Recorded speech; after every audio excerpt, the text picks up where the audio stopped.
Pour notre étude, on découvre ici l'histoire de Jean, inspirée de faits réels, bien plus répandus qu'on ne l'imagine. Alors que les réseaux sociaux foisonnent de théories séduisantes mais rarement éprouvées, ce récit expose une vérité troublante, voire dramatique, presque toujours mise sous le tapis. Loin des illusions du survivalisme autonomiste et du mythe de la base autonome durable, cette fiction pousse à une réflexion plus lucide sur les réalités souvent occultées. Le monde n'est ni simpliste ni binaire. La vérité se trouve dans les nuances et le pragmatisme. Vous êtes libre de télécharger nos guides PDF exclusifs et gratuits pour renforcer votre autonomie et votre résilience. Si le lien des guides PDF gratuits est encore actif, c'est que les guides sont toujours disponibles. Cliquez sur le premier en lien en description. Partie 1. L'histoire de Jean. Jean, passionné de survivalisme et d'autonomie, décide il y a 10 ans de changer radicalement de vie pour créer une ferme autonome. Il suit les conseils des influenceurs survivalistes, même s'il trouve étrange qu'il n'ait pas eu même ce qu'il recommande aux autres. Il constate également que bon nombre d'autonomistes revendent leur petit paradis. Vraiment bizarre tout cela. Mais comme tout le monde trouve ça formidable et les suit sans broncher, cela doit forcément être la bonne solution, pense-t-il. Il investit alors toute son énergie, son temps et ses économies dans ce projet. Jean rénove une fermette, stocke des provisions et apprend à cultiver et à élever des animaux. Peu à peu, sa passion devient une obsession qui consomme sa vie, créant des tensions avec sa famille et des malentendus chez ses amis qui ne comprennent pas sa démarche. Il découvre aussi que la rénovation d'une maison demande le double d'argent qu'il avait estimé au début. Finalement, Jean divorce et se coupe encore plus de son entourage. Il perd également son emploi et en vient espérer l'effondrement avec un grand E pour leur prouver qu'il avait raison. 10 ans plus tard, lorsqu'une crise majeure éclate, Jean se sent prêt. Toutefois, confronté à la réalité, il réalise rapidement que sa ferme, malgré ses nombreuses ressources, ne peut pas fonctionner comme une véritable base autonome durable. Il manque de main-d'œuvre pour assurer la sécurité et le maintien des opérations. Le récit est bien différent de la réalité et le mythe de la BAD s'effondre. En outre, Jean découvre à ses dépens une vérité pourtant évidente. L'État n'adopte pas des lois différentes pour la ville et la campagne. En pratique, il est contraint de se soumettre à de nombreuses lois restrictives dans tous les domaines, et il doit payer des taxes de plus en plus lourdes et incohérentes, soit émanant de l'Union européenne, soit de son pays pour sauver le climat, sauver l'Ukraine ou autres raisons fallacieuses. Le mythe de vivre sans argent s'effondre également confronté à la réalité. Son pays est un enfer fiscal où une caste de privilégiés vivent grassement sur le dos des contribuables comme Jean. Des individus sans honneur qui passent leur temps à donner des leçons de bien-pensance à la télévision, elles-mêmes subventionnées par les impôts de Jean. Ces gens sans scrupules vivent comme des parasites. Leurs seuls objectifs semblent être d'inventer de nouvelles taxes et de se faire réélire. En effet, la soupe est bien trop bonne et les électeurs bien trop naïfs, voire particulièrement crédules. Jean manque également de la structure et de la communauté nécessaires pour affronter une crise prolongée. En outre, l'argent manque cruellement et les taxes et interdictions augmentent inexorablement. Partie 2. L'histoire de Thomas. Dans le même temps, il apprend que Thomas, un ancien ami qu'il avait perdu de vue, a réussi à échapper à la crise. Thomas n'avait ni ferme ni préparation compliquée spécifique, mais grâce à un passeport valide, un plan C et des économies, il a pu trouver refuge loin des dangers. Thomas n'était pas un survivalisto-autonomiste. Thomas était juste plus pragmatique.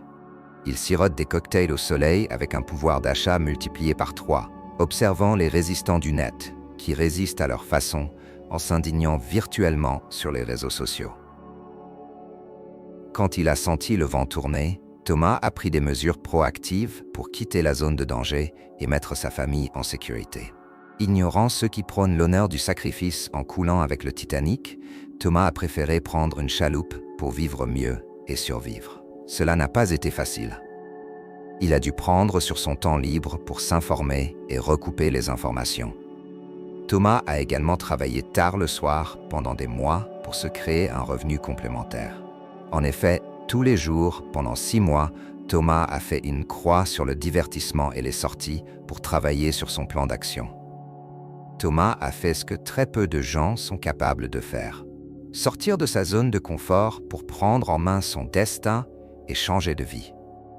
Thomas sait aussi que le simple fait de parler de son histoire va déclencher des réactions de haine chez certains individus pour masquer leur frustration. Partie 3. Un mensonge qui rassure versus la réalité qui dérange. De son côté, Jean comprend alors que tout ce en quoi il croyait et tout ce pourquoi il a sacrifié sa vie personnelle pourrait être en vain. Frappé par une profonde désillusion, il se sent trahi par ses propres croyances. Jean réalise qu'il a construit une usine à gaz. Il prend conscience qu'il a négligé des aspects essentiels de la survie et de la vie, tels que la flexibilité, la simplicité, la mobilité et la capacité d'adaptation. Pire encore, il se sent pris au piège par sa propre création. Sa ferme, construite avec tant d'efforts, devient un fardeau. Il ne peut pas simplement partir, car cela signifierait perdre le résultat de 10 années de sacrifices intenses et de sueur. Jean se trouve donc dans une impasse, ne pouvant ni avancer ni reculer sans subir de lourdes conséquences. Tout son argent, son temps et son énergie sont engloutis dans cette ferme. Enfermé dans des fantasmes basés sur des hypothèses, il a mis tous ses œufs dans le même panier. Une erreur fatale pourtant facilement évitable. Et ce, malgré les avertissements répétés d'un site de survivalisme pragmatique. Truc résilient ou quelque chose du genre.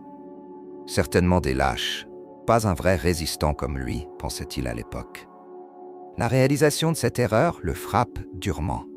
Il se trouve confronté non seulement à une crise extérieure, mais aussi à une crise intérieure, réalisant que la survie effective est bien plus complexe et nuancée qu'il ne l'avait imaginé.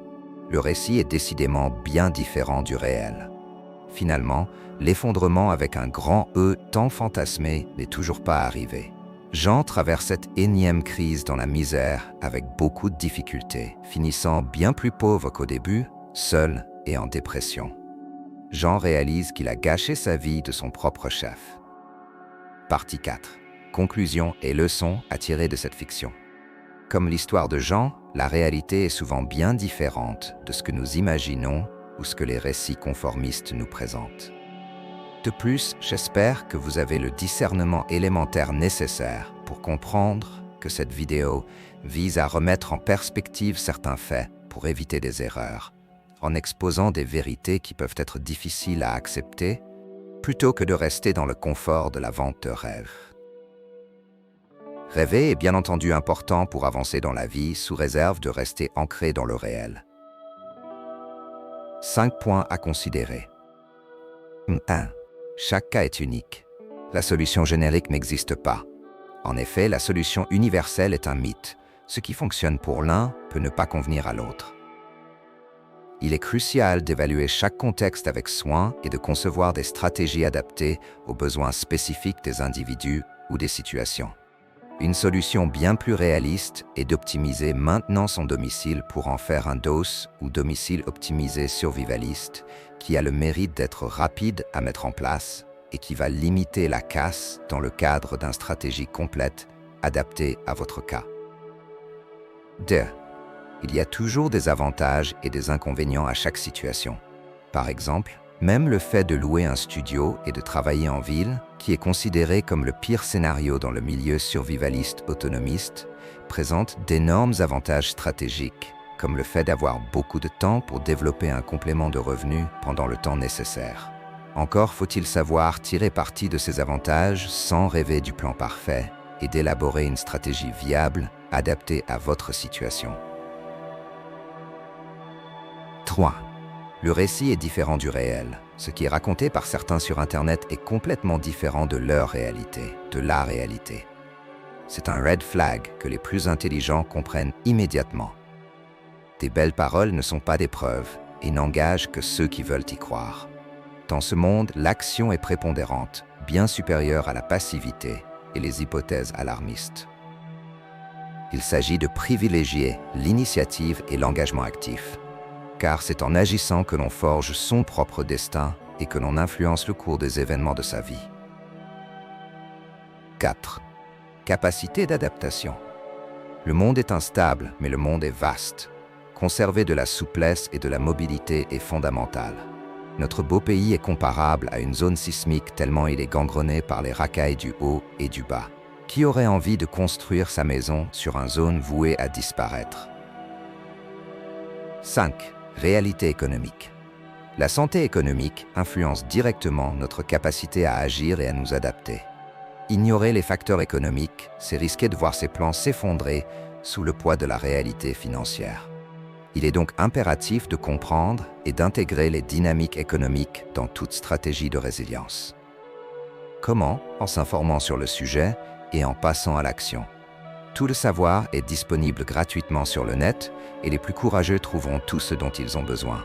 Quant aux autres, ils trouveront des excuses et de l'indignation morale pour cacher leur frustration. Fin de la fiction, encore une fois, destinée à susciter de la réflexion. Et vous, qu'en pensez-vous? Avez-vous des conseils spécifiques que vous aimeriez partager? Dites-le nous dans les commentaires ci-dessous. À très bientôt pour d'autres conseils pratiques. Et n'oubliez pas, restez vigilants, toujours serein et plus que jamais, soyez proactifs.